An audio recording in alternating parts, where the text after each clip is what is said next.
Opo. Pero kanina pa po ako nag-message. Nandito ako sa may court, labas ka na. Opo. Tambay lang. Hello mga katambay. Mga katambay, tara samahan niyo ako. Pinsukan ako ng booking mga katambay.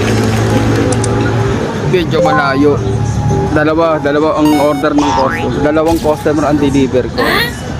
Isang Arcong Bato, tsaka isang Clara del Ubando. What? Ito mga katambay. Tara mga katambay, samahan niyo ako. Ang oras ko mga katambay ngayon, alas 11 ng tanghali, kasika ng araw. Kaya mga katambay, McDonald's Hulo. Tara mga katambay, samahan nyo akong deliver natin. Kaya mga katambay, yung area, dalawang customer ang deliver ko. Itong number 2, ito yung Arcong Bato. Sakop siya ng Valenzuela. Ito namang isa, yung number 3. Ito yung Ubando, Bulacan. Diba mga katambay, nandito ako. Dito ako ngayon sa Malabon, dito sa area ko. Halos tagusan kasi yan dalawang yan. Tara mga katambay.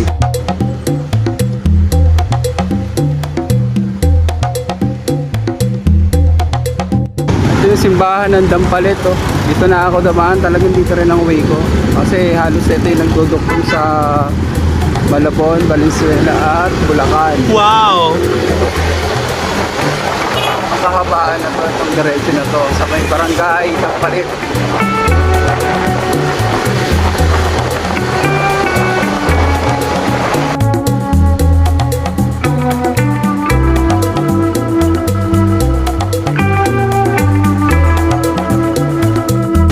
Ito yung dulo mga katambay na kalsadang dinaanan ko kanina galing sa Hulo. Ang sakop na nito halos Valenzuela na. Pagkanan mo rito, Arcong Bato. Pagkaliwa mo naman dito, Valenzuela pa rin niya papuntang Pulo. So dalawa deliver ko, kakanan muna ako rito, pa Arcong Bato. Unahin ko muna tong isa.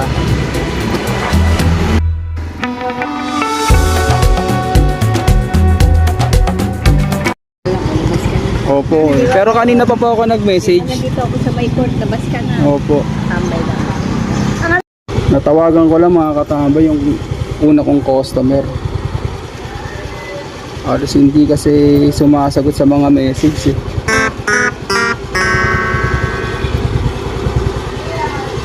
Mga katambay, nakita ko yung unang customer. Ang problema, ang tagal bago ko siya nakita. Nagtagal tayo sa isang customer. Nakita ko naman iba yung lumabas, kamag-anakan. Eh, ang sabi nakatulog daw yung umorder. Sige mga tambay, deliver muna natin tong isa.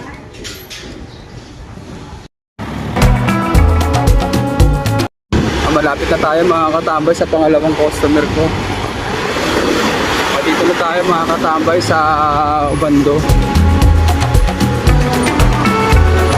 Ito ako liligo. Ito, may liguan dito.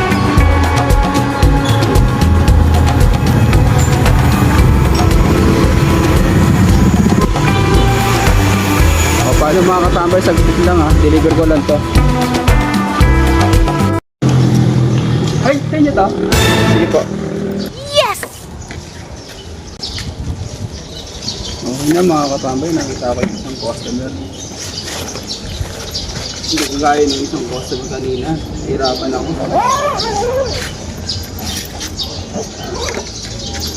Bri mo, yung isang kong customer na una, umorder siya. Pagka-order niya, natulog. Pagkatulog niya, hindi man lang siya nagbilin sa mga kasama niya sa bahay na meron siyang order.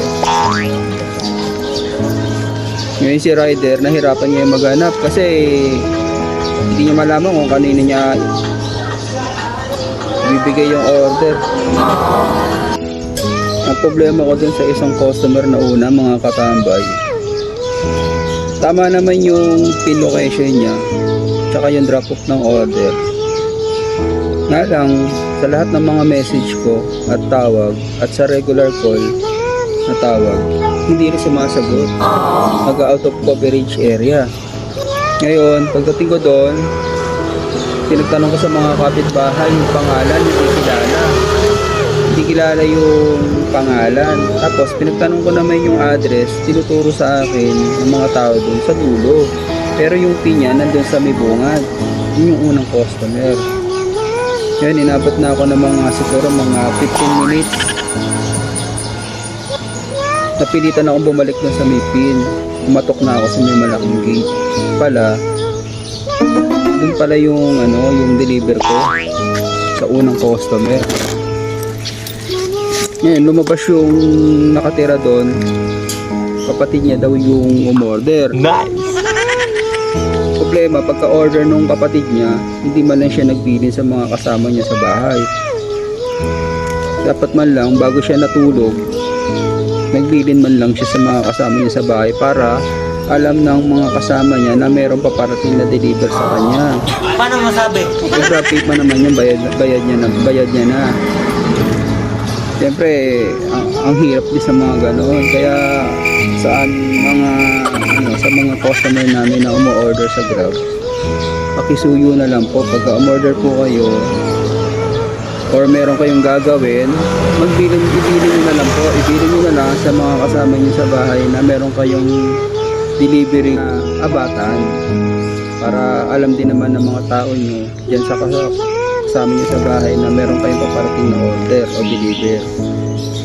O kaya naman kung mag-aantay rin hindi naman kayo ng order nyo, pakihawak na lang din po sa phone nyo para monitor nyo yung rider para mas madali kayo magkita. Itong customer kong pangalawa, okay naman, madali ko siyang nakita, nakamonitor sa phone. So, paano mga katambay? Sige na, balik muna ako sa area, tuloy ko ulit yung hanap buhay ko. Hala mga katambay.